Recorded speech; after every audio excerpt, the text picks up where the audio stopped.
Type 5-এ আমরা দেখব কৌণিক বেগ ও কৌণিক ত্বরণ সংক্রান্ত গাণিতিক সমস্যা। আমরা জানি যে রৈখিক ও কৌণিক উভয় ক্ষেত্রেই নিউটনের সূত্রসমূহ প্রয়োগ করা যায়।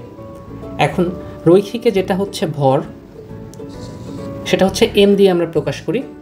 ঠিক এমটাই আমরা যখন কৌণিকে প্রকাশ করব তখন সেটা আই হয়ে যাবে। আইটা কি? জড়তার ভ্রামক। এম এ হচ্ছে ম্যাস, এই ম্যাসটা হয়ে যায় কি? জড়তার ভ্রামক হয়ে যায়। সরণ হচ্ছে আমরা রৈখিকের ক্ষেত্রে এস দিয়ে প্রকাশ করি। সরণ এস, এটাই যখন কৌণিকে যাবে তখন কৌণিক সরণ হয়ে যাবে। আর কৌণিক সরণ মানেই হচ্ছে থেটা, এখানে কোণের মান বের হবে। আচ্ছা, এরপর হচ্ছে আমরা রৈখিক বেগের ক্ষেত্রে ইউজ করি হচ্ছে ভি, ভেলোসিটি যেটা। এই ভিটাকে আমরা যখন কৌণিকে ইউজ করি তখন এটা কৌণিক কম্পাঙ্ক হয়ে যায় বা কৌণিক বেগ হয়ে যায়, তখন এটা ওমেগা হয়ে যায়। তারপর রৈখিক ত্বরণের ক্ষেত্রে আমরা এ বা অ্যাক্সেলারেশন ইউজ করি। এটা কৌণিকের সময় কি হয়ে যায়? এটা হয়ে যায় হচ্ছে আলফা। তারপর আমরা বল হিসেবে এফকে ইউজ করে থাকি। আমরা যখন রৈখিক হিসাব করি তখন হচ্ছে রৈখিকের ক্ষেত্রে সেটা হয় এফ বা ফোর্স, সেটা টর্ক হয়ে যায় যখন আমরা কৌণিকে ইউজ করি, টর্ক। ভরবেগ আমরা জানি যে P is equal to M V, তাই না? তো সেই পি কি? রৈখিকের ক্ষেত্রে পি, কিন্তু যখনই আমাদের এটা কৌণিকে আসবে তখন কৌণিক ভরবেগটা হয়ে যাবে হচ্ছে এল। এখন আমরা কৌণিক বেগ এবং কৌণিক ত্বরণ সংক্রান্ত গাণিতিক সমস্যার সমাধান করব।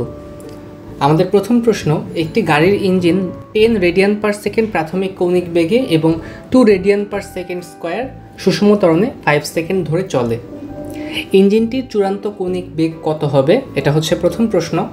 তারপরের প্রশ্ন হচ্ছে গড় কৌণিক বেগ কত, এবং পরবর্তী প্রশ্ন হচ্ছে কৌণিক সরণ কত হবে। তো আমরা এখান থেকে প্রথম প্রশ্নটাকে সলভ করি।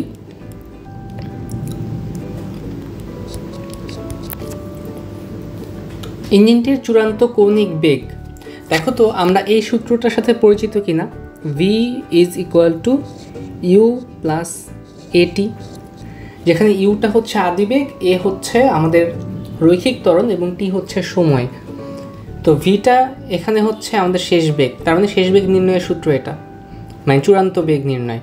তো আমাদের তো এটা রৈখিক বেগের ক্ষেত্রে, কিন্তু কৌণিক বেগের ক্ষেত্রে আমরা কীভাবে বের করব? দেখো, এই ভি যেটা, এটাকে আমরা বলতে পারি যে ওমেগা ফাইনাল, ইউটাকে বলতে পারি হচ্ছে ওমেগা ইনিশিয়াল, এই এ রৈখিক ত্বরণকে বলতে পারি হচ্ছে আলফা, কৌণিক ত্বরণে আলফা হয়ে যাবে, আর টি তো টি। তাহলে আমাদের সূত্রটা কি দাঁড়াচ্ছে? যে চূড়ান্ত কৌণিক বেগ omega final is equal to omega initial plus হচ্ছে আলফা টি। তো এখন আমরা মানগুলো বসিয়ে দিব। ওমেগা ইনিশিয়ালের মান কত? এই যে 10 রেডিয়ান পার সেকেন্ড, তাহলে এটা হচ্ছে 10 প্লাস হচ্ছে কৌণিক ত্বরণ আলফা, আলফা এর মান কত? 2 রেডিয়ান পার সেকেন্ড স্কোয়ার, তাহলে 2 radian per second square into সময় কত? 5 সেকেন্ড, 5 সেকেন্ড, তাহলে 10 প্লাস 5 2 10, এখানে 20। একক কী হবে ভাইয়া? একক হবে রেডিয়ান পার সেকেন্ড, কারণ এটা কি? এটা হচ্ছে আমাদের কৌণিক কম্পাঙ্ক বা কৌণিক বেগের একক, রেডিয়ান পার সেকেন্ড। আমরা এবার পরবর্তী প্রশ্নটা সলভ করব। গড় কৌণিক বেগ কত? গড় কৌণিক বেগ বললে আমাদেরকে ওমেগা ইনিশিয়াল আর ওমেগা ফাইনালকে যোগ করে তাকে 2 দিয়ে ভাগ করতে হবে, সোজা হিসাব। তাহলে আমাদের গড় কৌণিক বেগ হচ্ছে, আমরা যদি ওমেগা ইজ ইকুয়াল টু কত আসবে, মানে শেষ কৌণিক বেগ ওমেগা ফাইনাল প্লাস আদি কৌণিক বেগ ওমেগা ইনিশিয়াল, এটাকে 2 দিয়ে ভাগ করব, ইজ ইকুয়াল টু ফাইনাল কত? ফাইনাল আমাদের এখানে আমরা 1 নম্বরে পেয়েছি 20 রেডিয়ান পার সেকেন্ড, আর প্রশ্নে দেওয়া আছে ইনিশিয়ালটা হচ্ছে 10 রেডিয়ান পার সেকেন্ড, আর নিচে হচ্ছে 2, তাহলে উপরে হচ্ছে 30 ভাগ 2, তার মানে 15। বাইরে অনেক বজ্রপাত হচ্ছে, একটু পরে হয়তো বা বৃষ্টি নামবে, তোমরা হয়তো বা ব্যাকগ্রাউন্ড থেকে শব্দ শুনতে পাচ্ছ। আচ্ছা, 15 রেডিয়ান পার সেকেন্ড, এটা হচ্ছে আমাদের গড় কৌণিক বেগ। এবার আমরা হচ্ছে লাস্ট যে প্রশ্নটা, যে কৌণিক সরণ কত হবে। তো কৌণিক সরণ আমি বলেছিলাম যে আমরা যেটাকে এস দিয়ে রৈখিক সরণে সরণ প্রকাশ করি, এখন কৌণিক সরণে সেটা হয়ে যাবে হচ্ছে একটা কোণের মান, তার মানে থেটার মান বের হবে।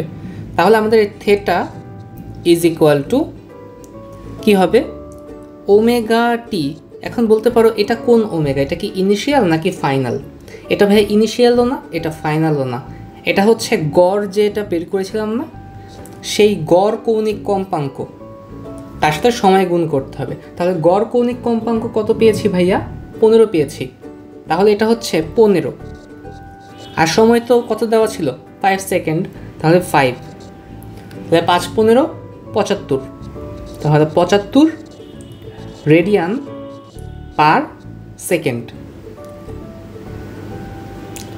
এটা হচ্ছে আমাদের রেডিয়ান পার সেকেন্ড না, এটা হচ্ছে রেডিয়ান, সরি এটা হচ্ছে রেডিয়ান। এটা কিন্তু খেয়াল রাখবে, হ্যাঁ, কারণ এটা তো আমাদের বেগ না, এটা আমাদের কি বের হয়েছে বলো তো? কোণের মান বের হয়েছে। আর যখন কৌণিকের ক্ষেত্রে আমরা বের করি তখন এই কোণটা কিসে বের হবে? ডিগ্রিতে বের হবে না, এটা বের হবে কিসে? রেডিয়ানে বের হবে। আচ্ছা, আমার পরবর্তী প্রশ্নতে আসি। এক্সাম্পল 22-এ বলা হয়েছে একটি গ্রামোফোন রেকর্ড সমকৌণিক বেগে ঘুরছে। রেকর্ডের উপর কেন্দ্র হতে 0.12 ও 0.18 মিটার দূরের বিন্দুতে রৈখিক বেগের অনুপাত নির্ণয় করো। আমরা জানি যে v is equal to omega r, তাই না ভাইয়া? তাহলে দেখো তো v ইজ ইকুয়াল টু যদি ওমেগা আর হয়, v is equal to omega r, তাহলে v আর আর এর মধ্যে সম্পর্কটা কেমন ভাইয়া? অবশ্যই v সমানুপাতিক আর। তার মানে কি এই বেগটা হচ্ছে আমাদের ব্যাসার্ধের সমানুপাতিক।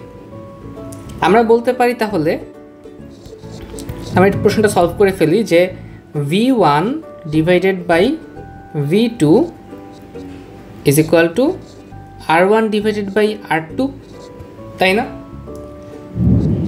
আমাদের বের করতে বলেছে কি, যে রৈখিক বেগের অনুপাত। তাহলে আমাদের এখান থেকে r1 আর r2, r1 কত ভাইয়া? 1.12, আর r2 কত? 0.18।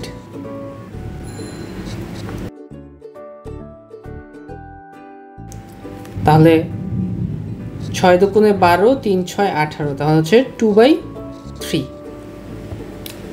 আমাদের এটা হচ্ছে অ্যান্সার। আমরা এর পরবর্তীতে টাইপ 6 দেখব, এবং টাইপ 6-এ আমরা কেন্দ্রমুখী বল এবং কেন্দ্রমুখী ত্বরণ সম্পর্কিত গাণিতিক সমস্যার সমাধান করব।